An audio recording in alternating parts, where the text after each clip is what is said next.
Welcome to True Crime Tuesday, where the truth is scarier than fiction. Each week, we dive deep into the darkest corners of human nature, exploring real-life crime cases, unsolved mysteries, and infamous killers. From chilling disappearances to horrifying serial crimes, these stories are as disturbing as they are true. So if you think you can handle the horror, stay tuned, because some of these cases are so terrifying, you may not sleep tonight. The Max Headroom signal hijacking. Television's greatest unsolved mystery. On the 22nd of November 1987, in Chicago, Illinois, a typical Sunday evening across the city, thousands of viewers settled in to watch the evening news and their favorite programs. No one could have anticipated that they were about to witness one of the most bizarre broadcast intrusions in television history. At precisely 9:14 p.m. during WGN TV's 9 o'clock news, something unprecedented occurred. For approximately 25 seconds, an unknown person wearing a Max Headroom mask interrupted the broadcast before engineers at the station managed to restore the signal. "Good evening, I'm Dr. Jonathan Harker," the presenter said, media security analyst and broadcasting historian.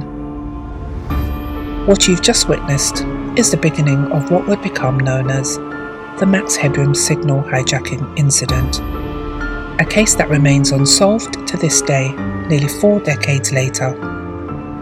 For those unfamiliar, Max Headroom was a fictional artificial intelligence character who had gained significant popularity in the mid-1980s.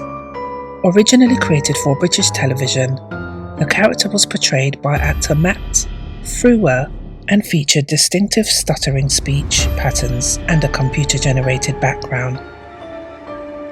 Max Headroom had become a cultural icon by 1987, starring in his own television series, appearing in advertisements for New Coke, and becoming one of the most recognizable figures in popular culture. But the figure who appeared on Chicago television that November evening wasn't the official Max Headroom. This was an imposter. Someone who had not only the technical knowledge to hijack a television signal, but also a bizarre message they were determined to broadcast. To understand the significance of this event, we need to appreciate the technical complexity involved. In 1987, television stations transmitted their signals from central broadcast towers. Hijacking such a signal required specialized knowledge and equipment. "What makes this case so remarkable is the technical proficiency required," said a telecommunications expert. "The perpetrators needed to generate a signal stronger than the station's legitimate broadcast and transmit it from a location where it could effectively override the original signal. This wasn't something just anyone could accomplish in their garage." The first interruption on WGN TV lasted only 25 seconds and contained no audio, merely the unsettling image of someone in a Max Headroom mask swaying in front of a corrugated metal background. But this was merely a prelude to what would come later that evening. At approximately 11:15 p.m, just 2 hours after the first incident, a second, more elaborate hijacking occurred. This time, the target was WTTW Channel 11, Chicago's PBS affiliate, during the broadcast of Doctor Who.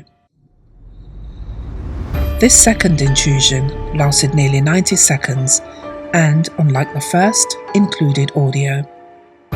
What viewers heard and saw that night was a rambling, distorted monologue that remains one of the most bewildering broadcasts ever transmitted on American television. Max Headroom impersonator, distorted with subtitles. "That does it. He's a frickin' nerd. Yeah, I think I'm better than Chuck Swirsky. Frickin' liberal. Oh Jesus." The broadcast included bizarre statements, including jokes about Chicago television personalities, humming the theme from the cartoon show Clutch Cargo, and even a moment where someone off camera appears to spank the masked figure with what looked like a fly swatter. WTTW, unlike WGN, had no engineers on duty at the time who could override the pirate broadcast. The signal intrusion only ended when the hijackers chose to terminate their transmission. Interview with former WTT employee. We received hundreds of calls that night from confused and concerned viewers, they said. Nothing like this had ever happened before. People wanted to know if it was intentional, if their televisions were malfunctioning, or if something more sinister was occurring. News headlines from the following day. By the next morning, the incident had made headlines across the country. The Federal Communications Commission, FCC, immediately launched an investigation, as signal hijacking is a federal offence in the United States, punishable by significant fines and imprisonment. But despite extensive investigation, the perpetrators were never caught. No one ever claimed responsibility. The Max Headroom signal hijacking remains one of the most famous unsolved crimes in broadcasting history. In the years since, the incident has attained almost mythical status among hackers, television enthusiasts, and conspiracy theorists. Numerous theories have emerged about who was responsible and what motivated them. Some believe it was the work of disgruntled television employees with insider knowledge. Others suggest it was accomplished by amateur radio enthusiasts with modified equipment. Still others think it might have been university students with access to broadcasting technology. Interview with an internet historian. What's fascinating about this case is how it presaged the internet age and the democratization of media. Today, anyone can broadcast themselves to millions, he said. But in 1987, seizing control of a television signal was revolutionary, almost punk rock in its audacity. Technical analysis of the footage has provided some clues. The background appears to be corrugated metal or perhaps painted wallboard made to look like it. The rotating motion suggests it may have been mounted on some kind of turntable. The audio quality and overall production values suggest equipment that was advanced for amateur use but not professional grade, consistent with university media departments or well-funded hobbyists of the era. But the content of the broadcast itself might provide the most intriguing clues. The hijacker made references to Chicago media personalities, particularly sport Chuck Swirsky, suggesting local knowledge. There was also references to Max Headroom catching the wave, likely referring to New Coke's slogan at the time, for which the real Max Headroom was a spokesman. Other statements seem to mock WGN's control room operators and referenced a character from the television show Clutch Cargo, all suggesting the perpetrator was deeply familiar with television culture. An interview with a cybersecurity expert. What's remarkable is that in our modern era of digital footprints and social media, it's almost inconceivable that someone could execute such a high-profile stunt and never reveal themselves or be caught, he said. The perpetrators took their secrets to the grave, or perhaps they're still out there, watching documentaries about their own handiwork. Over the years, several promising suspects have been identified by amateur sleuths, but none have been conclusively linked to the incident. No deathbed confessions, no leaked documents, just speculation and rumour, the presenter said.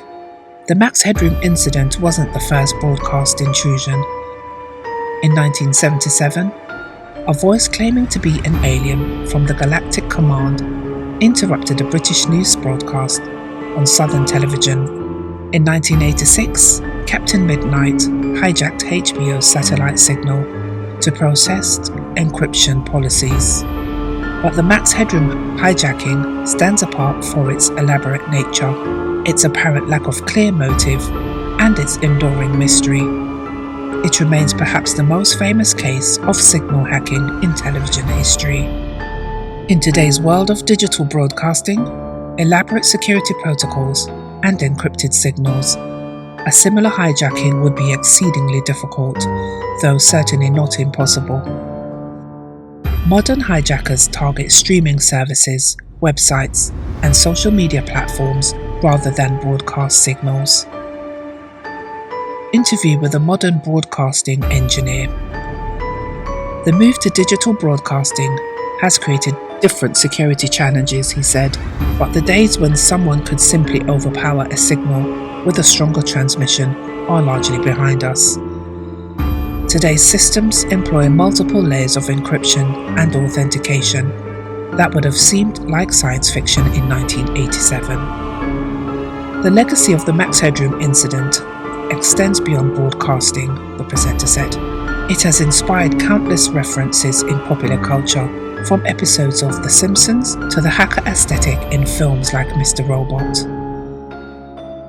In many ways, the hijacking was a harbinger of our current media landscape, where the line between official and unofficial content blurs, where viral moments can capture national attention, and where the anonymous can briefly seize the spotlight. As we approach the 40th anniversary of this bizarre incident, it seems increasingly likely that we may never know who was behind the Max Headroom signal hijacking or what motivated them. Perhaps that's fitting. In an age where almost nothing remains private, there's something almost refreshing about a mystery that endures. Whether you were disgruntled employee, technical genius, performance artist, or prankster, you created an enduring piece of broadcasting history and one of the most persistent mysteries of the television age. Thanks for watching. I'm Dr. Jonathan Harker for Enigma Documentaries. If you enjoyed this exploration of broadcasting's greatest mystery, please subscribe for more investigations into the unexplained events of our shared media history.